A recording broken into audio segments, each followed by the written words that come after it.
Hey guys, welcome to the channel psycho for you. मैं हूं संदीप। तो गाइस, कल की क्लास में हमने एक टॉपिक डिस्कस किया था जो था डेवलपमेंट को लेकर के, है ना। सो इस टॉपिक को मैं जो कल की क्लास में हमने चीजें की थी उसको थोड़ा रिकैप्चुलेट कर दूं, लेकिन उससे पहले मैंने आपको बताया था कि अगर आप किसी भी स्टेट लेवल का टेट हो, चाहे वो सेंटर का टेट हो, चाहे सी टेट हो, तो अगर आप साइको को अच्छे तरीके से प्रिपेयर करना चाहते हो तो हमारे साथ जुड़ जाना।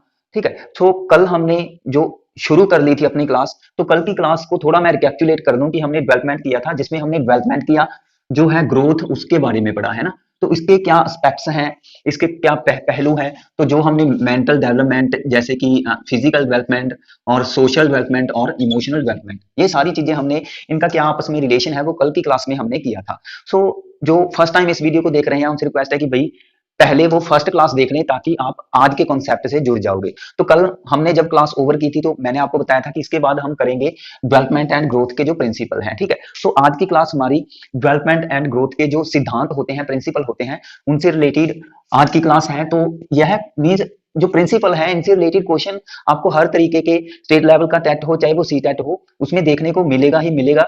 मीन्स इसमें कोई डाउट की बात नहीं है कि इनसे रिलेटेड क्वेश्चन नहीं आता, क्योंकि ये बेसिक कॉन्सेप्ट है जो कि किसी भी जो भी टेट है उसमें पूछे ही पूछे जाते हैं। ठीक है। सो आज हम प्रिंसिपल की बात करने वाले हैं।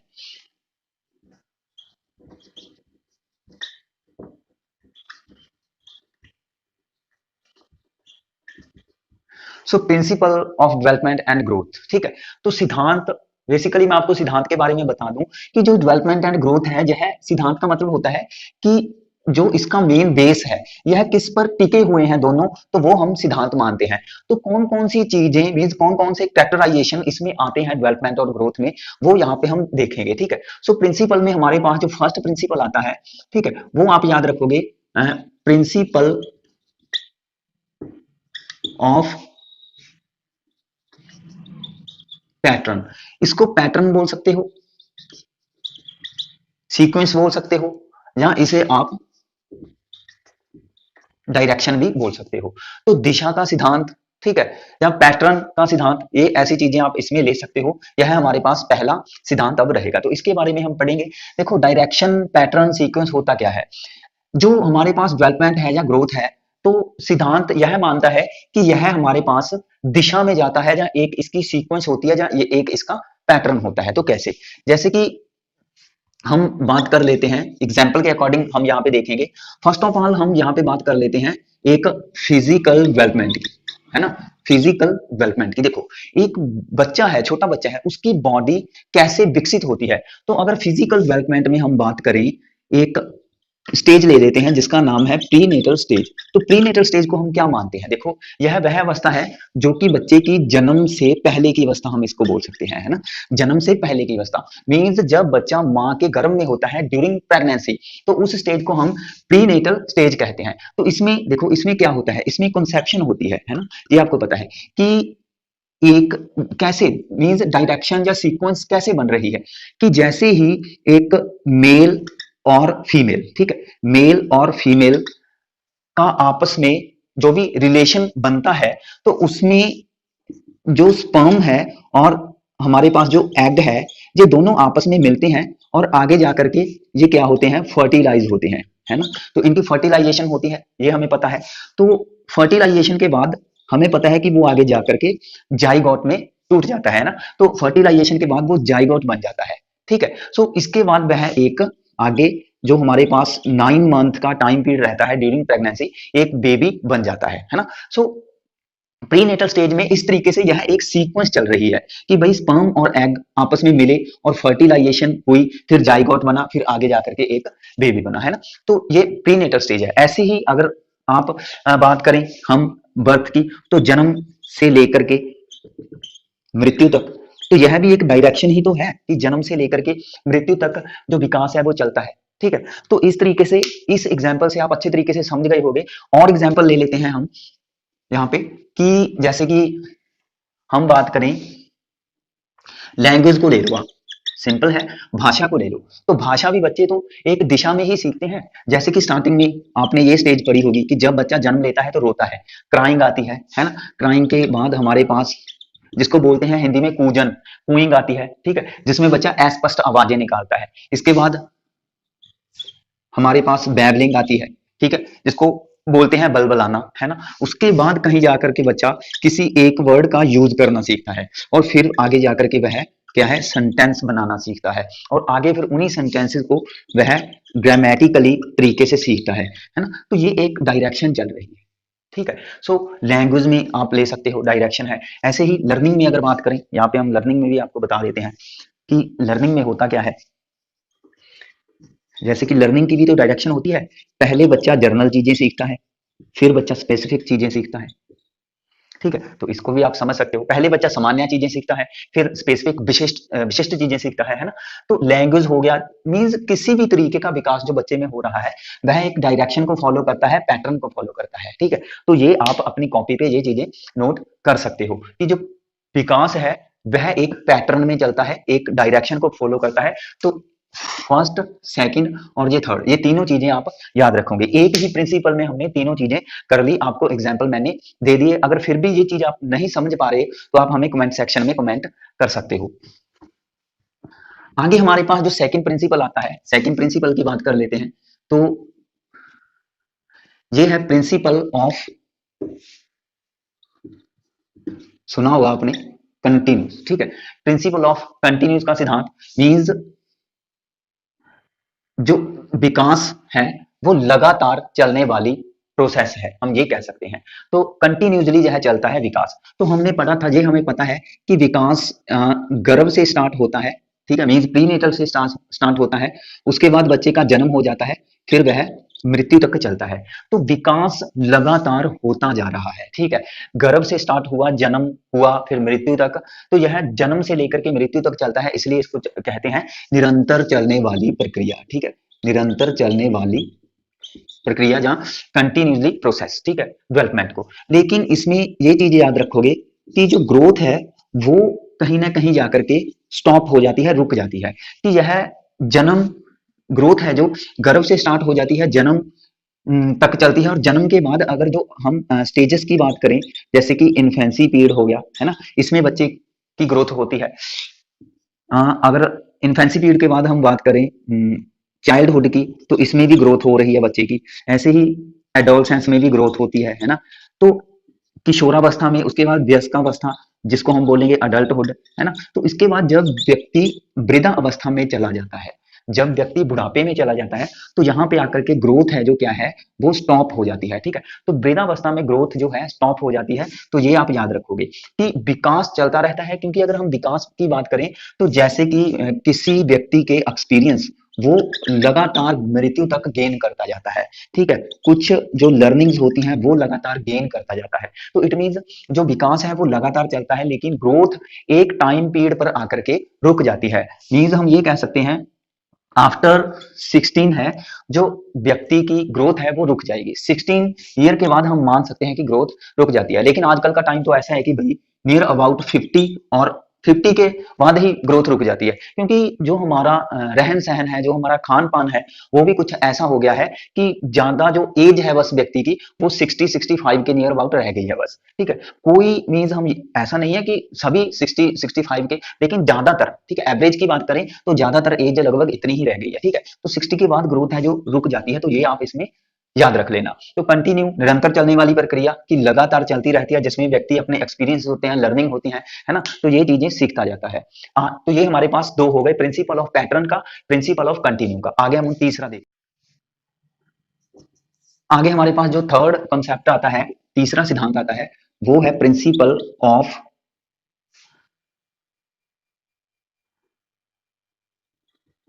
इंटीग्रेशन। प्रिंसिपल ऑफ इंटीग्रेशन जिसको बोलते हैं हिंदी में एकीकरण का सिद्धांत। देखो, ये इस चीज को आप अच्छे से समझ लेना। एकीकरण का सिद्धांत कहता क्या है? एकीकरण का सिद्धांत कहता है जो विकास है वह जो संपूर्णता, मीन्स संपूर्णता से एकीकृत होता है। संपूर्णता से एकीकृत मीन्स इंटीग्रेट होता है फ्रॉम होल। तो इसमें होल का क्या मतलब है? देखो, अगर मैं बात करूं जहां पे मोटर डेवलपमेंट की, ठीक है, हमने कल पढ़ा था कि मोटर डेवलपमेंट में दो तरीके के स्किल आते हैं। एक तो ग्रॉस मोटर स्किल, एक आता है फाइन मोटर स्किल। ये एक एग्जांपल है, जस्ट आपको इंटीग्रेशन होता क्या है उसको समझाने के लिए। होप कि आप इस एग्जांपल से अच्छे तरीके से समझ जाओगे। मोटर डेवलपमेंट विकास है जो कि फिजिकल डेवलपमेंट में आता है, ये हमें पता है, ये हम कल कर चुके हैं इस चीज को। ग्रॉस मोटर स्किल और फाइन मोटर स्किल, अगर हम इन स्किल्स की बात करें तो इसमें जो अंग होते हैं वो इंटीग्रेट हो रहे हैं। ग्रॉस मोटर स्किल से मीन्स संपूर्णता, पूरे अंगों का यूज करना, ग्रॉस मोटर स्किल, ठीक है। इसमें व्यक्ति अपने पूरे अंगों का यूज करता है, फिर वह अपने पूरे अंग की बजाय जस्ट कुछ अंगों का प्रयोग करता है, ठीक है। तो वह पूरे अंग मीन्स संपूर्णता किसकी ओर जा रही है, एकीकृत की ओर जा रही है। तो ग्रॉस मोटर स्किल जब फाइन मोटर स्किल की ओर जाता है तो इसको हम एकीकृत ही कहते हैं। जैसे कि इसमें सिंपल सा एग्जांपल लें हम कि अब एक बच्चा है, स्टार्टिंग में वह किसी भी पेन को इस तरीके से पकड़ता है, ठीक है। तो अगर वह पेन का यूज करेगा तो वह इस तरीके से करेगा। आप यहाँ पे देख सकते हो, मीन्स कुछ भी वह जो भी पेन से कुछ बनावटें बना रहा है तो वह इस तरीके से पकड़ेगा पेन को। तो इट मीन्स उसने अपनी पूरी उंगलियों से कवर किया है किसी भी पेन को, ठीक है। तो यह संपूर्णता को दर्शाता है, मीन्स किसी भी चीज को पूरे हाथ से पकड़ना। लेकिन कुछ समय बाद तो इसमें हम कह सकते हैं कि यह संपूर्णता को दर्शा रहा है। लेकिन इसमें अब इंटीग्रेशन, एकीकृत कैसे आएगा कि एक समय में जब बच्चा किसी पेन को इस तरीके से पकड़ेगा अपनी सिर्फ 2-3 उंगलियों से, ठीक है, अपने अंगूठे और 2 उंगलियों से जब पेन को पकड़ के बैलेंस करेगा, फिर इस तरीके से जो भी पेन को वह चलाता है, ठीक है, यूज करता है पेन को, तो उसको हम बोल सकते हैं इंटीग्रेशन करना, ठीक है। तो होप कि आप समझ गए होंगे कि पहले पूरे हाथ की उंगलियों से पेन को पकड़ना, उसके बाद उसके बाद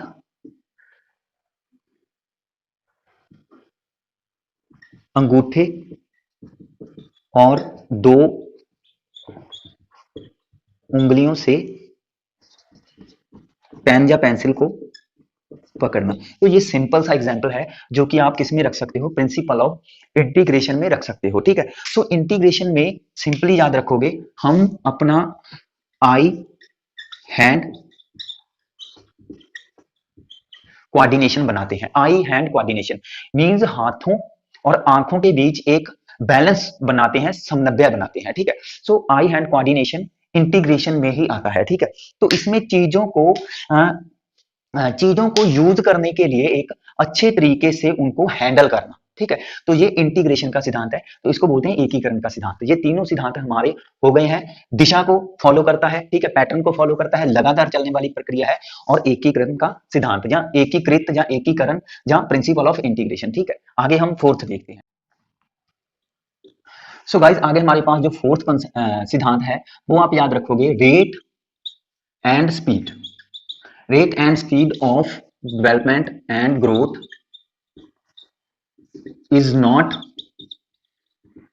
यूनिफॉर्म, ठीक है। तो ये एक मोस्ट इंपॉर्टेंट है क्योंकि इसमें नॉट वर्ड आया है। तो ये सिद्धांत है कि जो भी गति है, जो भी गति है और दर है, ठीक है, गति और दर है किसकी, डेवलपमेंट और ग्रोथ की, यह समान नहीं होती। यह क्या है, समान नहीं होती। अब गति और दर समान नहीं होती, दिशा समान होती है, ठीक है। दिशा तो समान होती है सभी की। यूनिवर्सली तरीके से आप बच्चों को देखोगे तो जैसे हमने लैंग्वेज की दिशा की थी, लैंग्वेज का पैटर्न किया था, उसी तरीके से बच्चे सीखते हैं। इसलिए मैं कह सकता हूं कि जो दिशा है वो समान होती है, लेकिन जो स्पीड है, अब स्पीड का क्या मतलब है कि कभी भी विकास है वो स्लो गति से चल रहा है, उसकी स्पीड स्लो हो जाती है, ठीक है, मंद पड़ जाती है बिल्कुल ही। और कभी वह तेज चल रहा है, मीन्स बहुत ही तेजी से चलता है, फास्टली, ठीक है। और कभी वह बिल्कुल रुक भी जाता है ना। जैसे कि विकास में हम बात करें ग्रोथ की, तो वह तेज चलता है किसमें, इन्फेंसी पीरियड में, स्लो हो जाता है किसमें, अडल्सेंस में, ठीक है, किशोरावस्था में, और रुक जाता है वृद्धावस्था में, है ना। सो ये क्या है, ये स्पीड ही है। और समान का मतलब आप इसमें ये भी याद रख सकते हो कि 2 पर्सन है, ए और बी, 2 पर्सन है ए और बी, जिस टाइम पे ए विकास कर रहा होता है, जितना विकास की जो दर होती है ए की, तो हम ये नहीं कह सकते कि बी की उसी जो दर होगी, बी के विकास की दर ठीक है, वो दोनों की क्या होगी, समान होगी, ये हम नहीं कह सकते। ठीक है, मींस ए जिस रेट से चल रहा होता है, मींस उसका विकास जिस गति से हो रहा होता है, तो कोई पर्सन बी है तो हम ये नहीं कह सकते कि उसी रेट और दर या स्पीड के समान मींस उसका विकास हो रहा है बी का।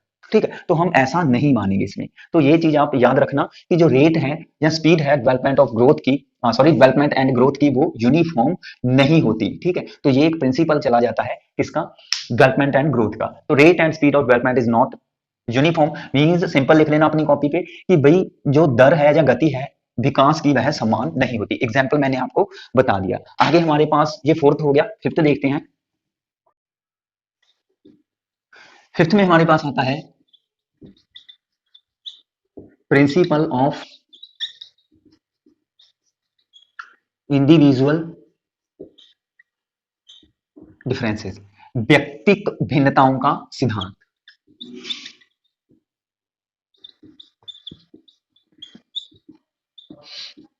व्यक्तिक भिन्नताएं, देखो individual differences, first of all ये बात याद रखोगे इसमें, जो कॉन्सेप्ट ऑफ इंडिविजुअल डिफरेंसेस यह किसने दिया, ये एक पर्सन है जो कि याद रखोगे गॉल्टन। ठीक है, गॉल्टन ने इंडिविजुअल डिफरेंसेस का सिद्धांत दिया, इसको नोट कर लो अपनी कॉपी पे। ठीक है, फैक्ट भी आ जाता है, कई बार क्वेश्चन में पूछा जाता है, जैसे कि अभी जो पेपर हुआ था यूपी टेट का।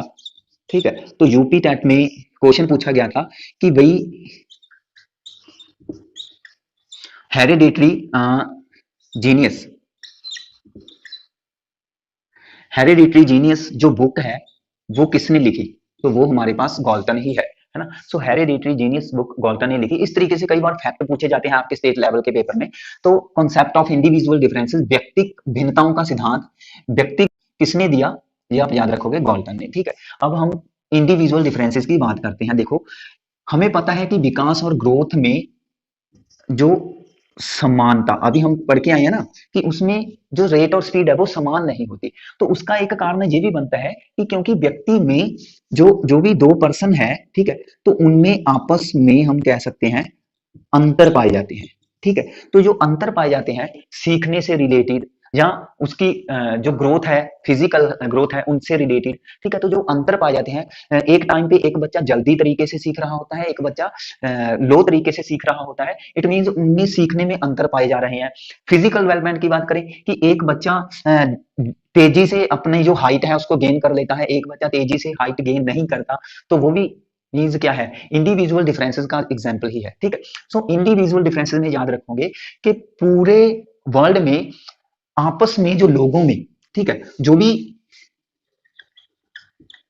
ह्यूमन जाति है, मानव जाति है जो भी, ठीक है, उस मानव जाति में जो अंतर पाया जा रहा है आपस में, तो उनको क्या बोलते हैं, वो अंतर को इंडिविजुअल डिफरेंसेस ही बोलते हैं। जैसे कि एग्जाम्पल ले लेते हैं, इसमें उनके सीखने में अंतर हो सकता है, उनकी इंटेलिजेंसी में अंतर हो सकता है, कोई ज्यादा बुद्धिमान होता है, कोई कम बुद्धिमान होता है। ठीक है, ऐसे ही उनके जो एटीट्यूड होते हैं, इंटरेस्ट होते हैं, उनमें अंतर होता है। ठीक है, और ये तो हो गया मीन्स उसके सीखने से रिलेटेड। अगर फिजिकल की बात करें हम, तो मैं अभी बता के हटाऊं आपको कि फिजिकल में कोई किसी की हाइट है जो, ठीक है, वो तेज होती है, तेजी से बढ़ता है, तो किसी की हाइट तेज नहीं होती, है ना, किसी की हाइट तेज। तो इस तरीके से आप एग्जाम्पल इसमें लिख सकते हो कि जो इंडिविजुअल डिफरेंसेस है वो डेवलपमेंट एंड ग्रोथ के में होते हैं। ठीक है, तो यह सिद्धांत भी इसमें चला जाता है। तो हमने फर्स्ट किया प्रिंसिपल ऑफ डायरेक्शन, पैटर्न और सीक्वेंस। ठीक है, सेकंड किया हमने कंटिन्यू का। ठीक है, और थर्ड हमने किया इंटीग्रेशन का। ठीक है, और फोर्थ हमने किया जो कि डेवलपमेंट एंड ग्रोथ है वह समान नहीं होती, और फिफ्थ हमने किया अभी इंडिविजुअल डिफरेंसेस का। आगे हम सिक्स्थ की बात करते हैं। सो गाइस सिक्स्थ में हमारे पास आता है principle of inter relationship, inter relation inter relationship का सिद्धांत। ठीक है, इंटर रिलेशनशिप मीन्स इसको बोलते हैं अंत संबंधता, मीन्स उनके बीच संबंध होता है। अब संबंध किनके बीच है, देखो हमने डेवलपमेंट किया, डेवलपमेंट में हमने ग्रोथ पढ़ी, जिसको हमने फिजिकल जिसको हमने फिजिकल डेवलपमेंट कहा। ऐसे ही हमने इसमें मेंटल डेवलपमेंट पढ़ा, जिसको हमने कॉग्निशन डेवलपमेंट कहा था। ऐसे ही हमने यहाँ पे एक सोशियो इमोशनल डेवलपमेंट पढ़ा, ठीक है। तो सोशियो इमोशनल डेवलपमेंट, ग्रोथ पढ़ा, मेंटल डेवलपमेंट, ये एस्पेक्ट पढ़ी थी, ठीक है। तो हम यहाँ पे अगर बात करें, जो ग्रोथ है उसका इसके साथ संबंध होता ही होता है। ऐसे ही सोसाइटी का या इमोशन का करें तो वो इसके साथ संबंध होता है, ठीक है। और ऐसे ही जो हमारे पास कॉग्निशन है उसका संबंध ग्रोथ के साथ होता है, ग्रोथ का संबंध कॉग्निशन के साथ होता है, ठीक है। और ऐसे ही इसमें भी होता है, ठीक है। तो आपस में ये एक दूसरे के साथ क्या है, अंत संबंधित है, एक दूसरे के साथ संबंध जो इनके बीच रिलेशन है ना वो बनता है, संबंधता इनके बीच बनती है। जैसे कि मैं बात करूं ग्रोथ में, अगर बच्चे का ब्रेन है, ठीक है, वो विकसित हो रहा है, तो ब्रेन अगर अच्छे तरीके से विकसित हो रहा है तो उसका जो माइंड है, ठीक है, उसका जो माइंड है वो भी विकसित होगा, है ना। तो ब्रेन एक फिजिकल डेवलपमेंट का पार्ट है, लेकिन माइंड एक कॉग्निटिव डेवलपमेंट का पार्ट है। मींस जो भी माइंड में मेंटल प्रोसेस चलती है, हमने की थी ना मेंटल प्रोसेस, क्लासिफिकेशन की, रिकॉग्नाइजेशन की, अंडरस्टैंडिंग की, किसी चीज को जानना, एनालाइज करना, प्रॉब्लम को सॉल्व करना। सो ऐसी प्रोसेस हमारे माइंड में चलती है, लेकिन अगर बच्चे का अच्छे तरीके से ब्रेन विकसित हुआ है, ठीक है। सो इन चीजों को हम अच्छे तरीके से तब करेंगे जब मैं आपको मैच्योरिटी और लर्निंग और इसके साथ डेवलपमेंट, इन तीनों का आपस में क्या रिलेशन है, जब मैं आपको वो बताऊंगा तब आप इसको अच्छे तरीके से समझ जाओगे, ठीक है। तो ये हम आगे करने वाले हैं, आगे की क्लास में कर लेंगे हम ये चीजें। पहले हम जस्ट अपने जो प्रिंसिपल है इनको कवर करेंगे। सो इंटर रिलेशनशिप में याद रखोगे कि डेवलपमेंट में जो भी पहलू आते हैं, जो भी एस्पेक्ट आते हैं, तो ये आप अपनी कॉपी पे लिख सकते हो कि विकास में जो भी पहलू आते हैं उनका आपस में क्या है, रिलेशन बनता है, वो आपस में एक दूसरे पर निर्भर करते हैं। अलग अलग होते हुए भी एक दूसरे पर निर्भर करना इंटर रिलेशनशिप है। जैसे कि अगर आप फिजिकली ग्रोथ नहीं कर रहे तो आप सैड हो सकते हो, फिजिकली ग्रोथ नहीं कर रहे तो आप क्या है, सैड हो सकते हो। तो सैड किसका पहलू है, एक इमोशन का, है ना। तो और समाज भी कहीं ना कहीं, फिजिकल आप ग्रो नहीं कर रहे हो तो उसमें समाज का भी इफेक्ट पड़ेगा, कि लोगों को ऐसा लगता है कि समाज क्या सोचेगा। एक व्यक्ति जैसे कि उसकी हाइट कम है तो उसके बारे में समाज क्या सोचेगा, तो वो कहीं ना कहीं ये चीजें सोच करके डिप्रेस हुए जा रहा है ना। तो स्ट्रेस में जा रहा है, टेंशन में चला जा रहा है, सैड हो रहा है, तो जो कि इमोशनल पहलू को रेफर करता है। ऐसे ही अगर कोई बच्चा अपने आप को ये समझता है कि वह मंद बुद्धि है, तो उसमें भी कहीं ना कहीं इस चीज का इफेक्ट पड़ता है कि भाई वह क्या है, मायूस हो सकता है, दुखी हो सकता है ना। तो ऐसी चीजें मीन्स क्या है, एक दूसरे के साथ रिलेट करती है, ठीक है। सो होप ये इंटर रिलेशनशिप भी आप समझ गए होंगे। आगे हम देखते हैं, हमारे पास सिक्स्थ हो गया, सेवंथ की बात करें तो इसमें हमारे पास आता है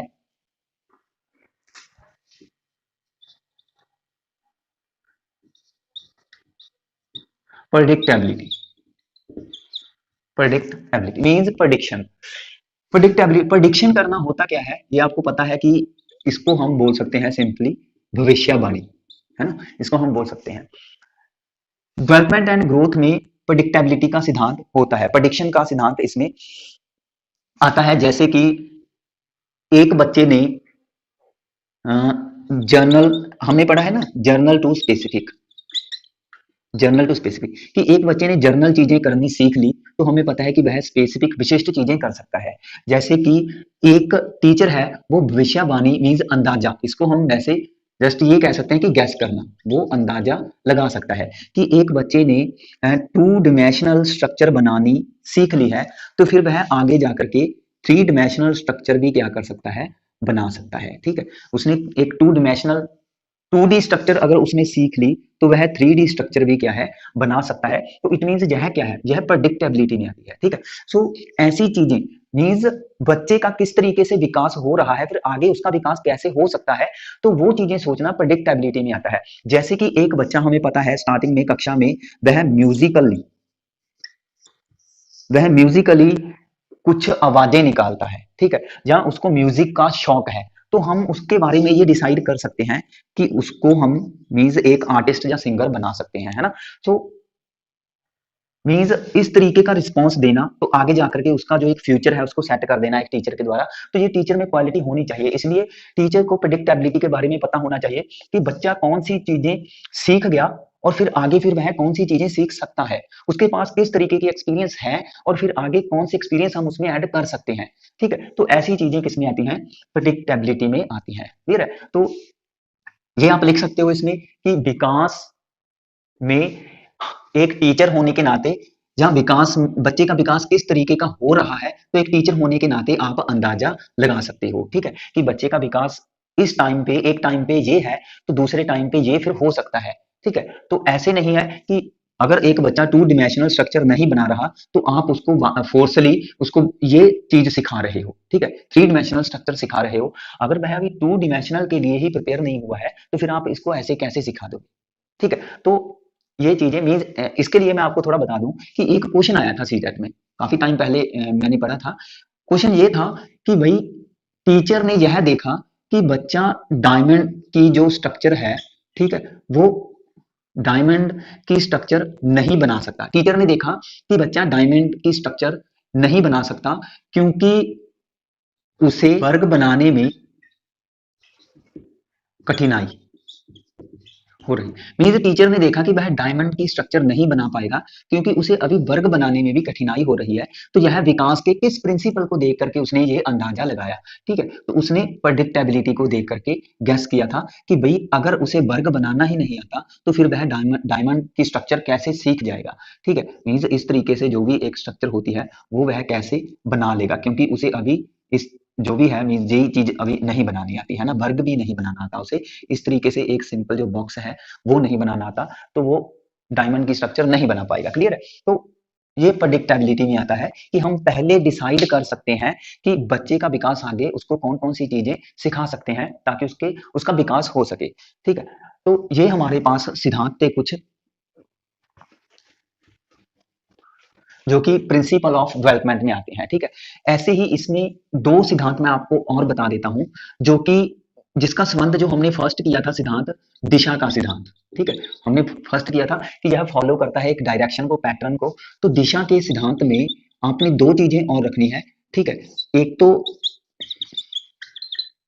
सिफेलोकॉन्डल,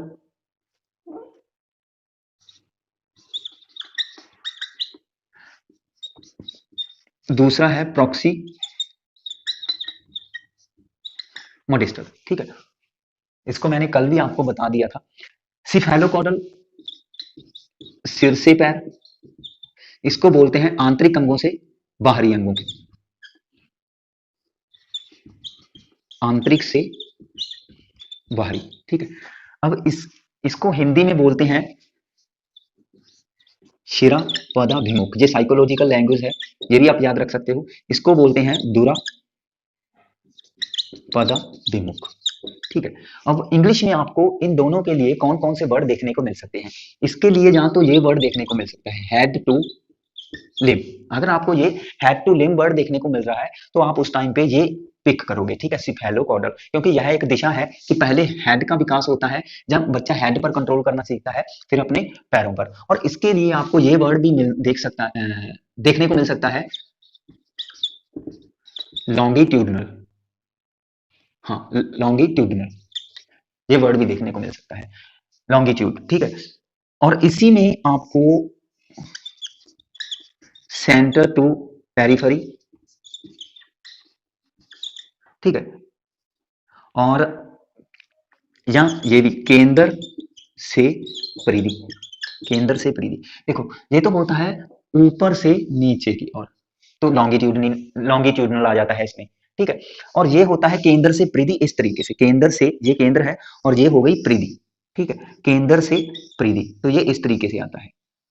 ठीक है, तो बच्चे का पहले क्या है, केंद्र मीन्स बच्चे के आंतरिक अंग जो उसके अंदर है, किसी सर्कल के अंदर वाली चीज है वो विकसित हो रही है, फिर उसकी परिधि है जो इसकी स्ट्रक्चर बनेगी। क्लियर है, तो इसलिए इसको सेंटर टू पेरिफेरी, केंद्र से परिधि, आंतरिक अंगों से बाहरी अंगों की ओर, तो प्रॉक्सिम डिस्टल में यहाँ पर रख सकते हो। सिर से पैर, हेड टू लिम, ठीक है, ऊपर से नीचे या लॉन्गिट्यूडनल, ये चीजें आप इसमें रख सकते हो। ठीक है, तो दिशा का सिद्धांत में ये दो सिद्धांत भी आप याद कर देना। ठीक है, तो जनरल टू स्पेसिफिक ये हमने वैसे कर ही दिया है। तो दोबारा से थोड़ा रिवाइज कर लें, ठीक है, ताकि आपको ये चीजें याद रह जाएं। तो जस्ट एक रिवीजन होगी। हमने फर्स्ट क्या किया, एक जो कि पैटर्न है, ठीक है, जहां डायरेक्शन है या सीक्वेंस है, ठीक है, उसको जो है क्या करता है, रेफर करता है। सेकंड हमने किया कि यह क्या है, कंटिन्यू होता है, ठीक है, निरंतर चलने वाली प्रक्रिया है। थर्ड हमने इसमें इंटीग्रेशन किया था, ठीक है, इंटीग्रेशन का सिद्धांत, एकीकरण का सिद्धांत। फोर्थ हमने किया कि नॉट यूनिफॉर्म, की जो कि स्पीड है वो यूनिफॉर्म नहीं है, समान नहीं है, ठीक है। फिफ्थ हमने इसमें किया इंडिविजुअल डिफरेंसेस, ठीक है, फिफ्थ हमने यहाँ पे किया था इंडिविजुअल डिफरेंसेस। सिक्स्थ हमने किया था इंटर रिलेशनशिप था, ठीक है, अंत समानता। और सेवंथ हमने यहाँ पे देखा प्रेडिक्शन, प्रेडिक्टेबिलिटी, ठीक है। तो ये कुछ प्रिंसिपल थे जो हमने कर लिए हैं। होप के ये चीजें आपको समझ आ गई होगी, अच्छे तरीके से आप समझ गए होंगे इन चीजों को।